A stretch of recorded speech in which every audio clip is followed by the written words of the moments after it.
hello, private practice success community. How are you? I am so excited to be coming to you today on this beautiful Saturday afternoon because I'm able to live stream again straight from my Facebook page. So I'm super happy about that. So today, of course, is part of our 90-day vlog challenge that I'm here talking to you. Hi Mark, thanks for joining me live. It's good to see you on here. And I was hoping that I'd get a few more people on live, considering that it is a Saturday afternoon and hopefully you guys aren't at the practice working. Hopefully you are out relaxing, you know, sitting in your backyard, maybe getting ready to have a barbie tonight or doing something really just nice and chilling out with your family. I'm going to try and do it without the sunnies. The glare is a bit hard for my eyes. So I am actually out at netball this afternoon, so it's gonna probably be a bit noisy. I'll quickly show you where this is where I'm at. So this is that's what I'm looking at. I'm here, my daughter is playing netball. I've got my two boys here with me as well, so they might come and jump in here at any moment as well. They've actually found some school friends that they saw, so they're sitting and chatting with them at the moment, and my daughter and her team is warming up. Their game will probably start within the next 15 minutes or so. Yes, my whole Saturday has really been taken up by kids today, especially my teenage daughter. She is 15 years old in 2 weeks, so she's still 14. And it was a netball game this morning for her school, and then we had other errands to run for her, and now I'm at netball again. So now she's playing for her club. Hi Amanda, thanks for joining. Good to see you on here. And you know, I was thinking my whole day has been spending driving up and down from home to all these sporting events and stuff, and for some reason I thought that as my kids grow older that there will be less stuff for me to do, especially on weekends, because when she was little she was also playing netball or doing dancing or doing something on a Saturday, and I thought maybe when they're older I'll be able to just drop and go to that type of thing at the very least, other than riding up and down. But again, you know, it hasn't happened. Sometimes in life we've got certain expectations, but I guess for me, I love being here and I love watching her play. I was an avid netball player in high school and primary school actually. I loved playing. I still love the game now. We love watching it on TV when they play, all that type of stuff. So I want to be here, but it also made me think. Hi Yael, she said, yes, as the mother of adult kids, let me tell you, I'm still waiting for a break. That's no good news.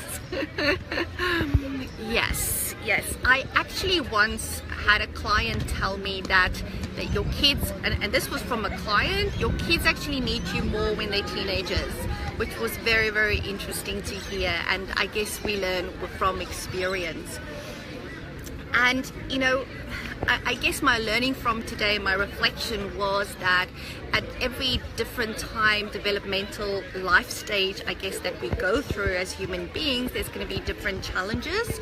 And you know, you want to start expecting a bit of more smooth sailing, but it doesn't happen, because at every life stage there's going to be different challenges that pops up as a result.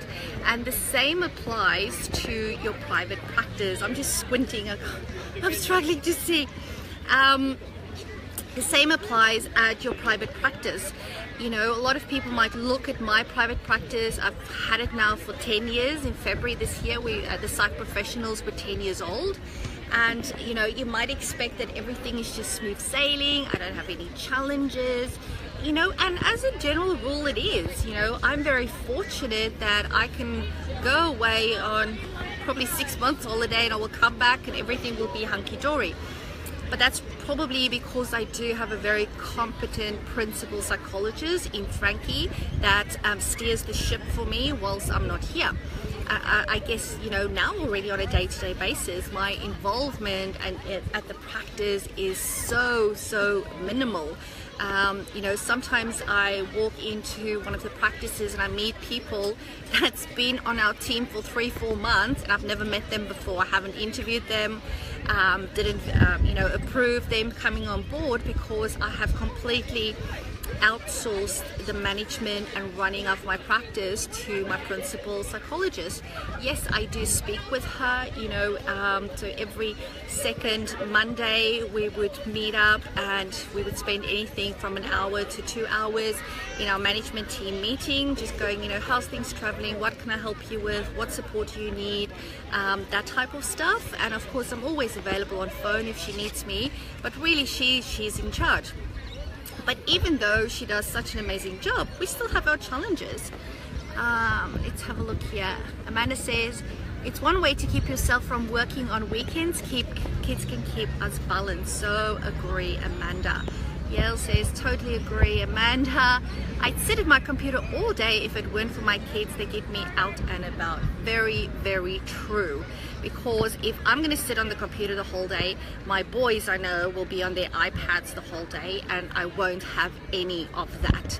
I just won't allow it, so I have to bring them out. That's why I drag them along with me now, you know, so they can get out. So completely agree. So where were I? Yes, so even though we've got to practice with, you know, systems and processes in place, we still have our challenges, because at every life stage of your business you're going to have different challenges pop up. So a solo practitioner is going to have different challenges compared to what I would call a level 2 practice that has 2 or 3 team members.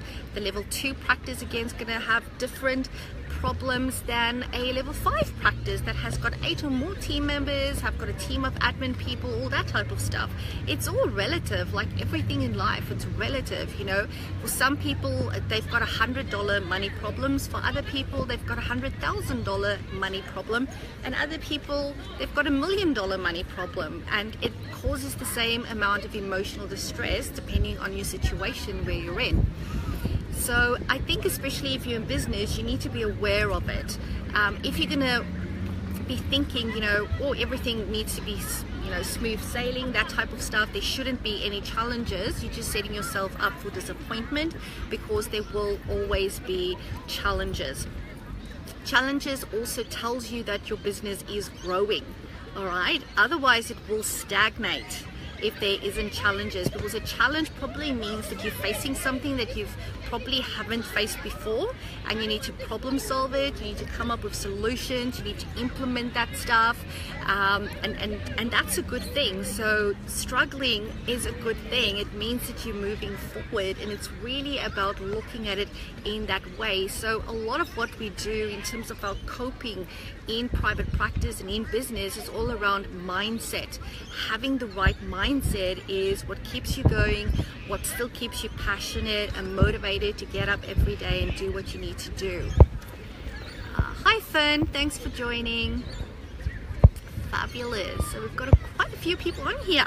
That's so great. I'm just trying to see where my boys are, make sure that they're behaving, because they're sitting with other people. Yeah, no, they seem all good. And you know, that's the great thing. I just love that. Oh yeah, one's coming. He's probably going to come say hello. The great thing about Australia is that our kids are safe and we can actually do stuff like that.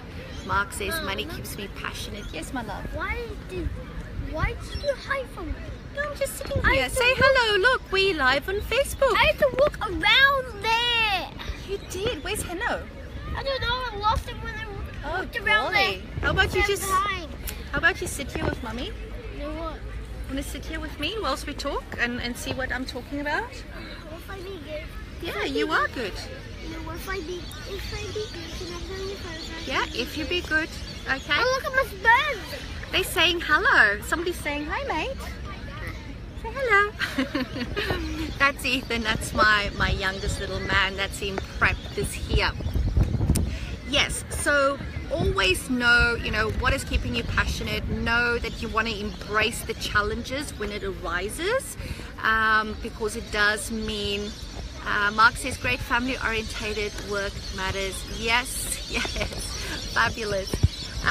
Because challenges does mean that you are growing and that your business are expanding, and that's a great thing. You really need to learn to embrace the challenges and to go, yes, I'm going to do this. This means that stuff is moving forward.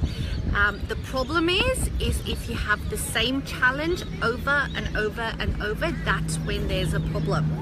Okay, so if it's new challenges arises, that's when you know you're growing. But if it's the same shit, basically, I shouldn't say that in front of Ethan, stuff that keeps on popping up, that's when you go, okay, I'm stuck, I need help, I need to ask someone, I need to reach out, because something ain't working. That's how you know that it's time to seek help. And I think a very important thing for us as business owners and as entrepreneurs is to make sure that you surround yourself with a good support network. If I just look at some of the practice owners in my mastermind group, one or two have been going through a really tough time the last couple of weeks, and really what have supported them and gotten them through is the support of the group and the collective input that people give, and it's just so important to have it. And you know, for you as a solo practitioner, that might mean meeting up with another, you know, colleague or peer for peer supervision and for coffee once every 6 weeks. I can't overemphasize the importance of making sure that you're not isolated as a business owner. There's actually more and more research also coming out regarding suicide in entrepreneurs and in business people particularly. I spoke to somebody yesterday that came to see me. It was a business meeting. Don't do that, lovely. And he actually said that in the last 3 weeks, 2 people that he lost to suicide. One was a client of his and the other was a colleague. And it just reminded me again of, you know, as business people, especially the business owner, we always want to seem like we're in control. We want to seem that everything's going hunky-dory, because you don't want to scare off your staff and your team, because they're going to jump ship if they think there's something wrong. So we just put on that mask and go, everything's fine, but in the meantime we are struggling. So it's really important for you as a business owner to make sure that you seek support, whether that is from your own psychologist, your own therapist or counselor, your own doctor that you talk to, a close friend, your husband, your partner. Whether that's a friend or a colleague or supervisor, please speak up if you're not coping, because you know you deserve to get the help, but it's okay if you're not coping. It is okay, we're all just human. Mark said networks are vital to keeping up. Oh, very, very important. So important. Networks are just the best, because it also allows you time to get out of the practice, out of the consult room. It allows you to see what's happening in your area, in your community, in your industry. It ensures that you don't miss out on any opportunities that's happening, and it just helps you feel less isolated, which is really important. And especially if you have a network where people speak openly and honestly about how you're going, you know, so if you ask, you know, how's your week been in private practice, you know, the politically correct answer is, no, it's going great, it's going awesome. Where often it's like, no, actually not, I couldn't pay the bills, or you know, I had like half my people not turn up and everybody just cancelled, and now I'm stressed because I'm not going to be able to, you know, pay my team or whatever. And you know, you don't want to be a downer, but you want to just be honest that, you know, I've had better weeks. I've had better weeks and I hope next week is better. And just by saying that sometimes allowed the other person to also go, you know what, I've had a pretty crappy week as well. And just starting that conversation, that's so, so important. Alrighty. I'm sure the game is due to start very soon, so I'm gonna love and leave you. Please have a fabulous rest of your Saturday. Enjoy it, chill out, and I'll speak to you all again tomorrow, being Sunday. And remember, all you need to do is say yes to your very own level 5 private practice. And I'll speak to you again soon. Bye.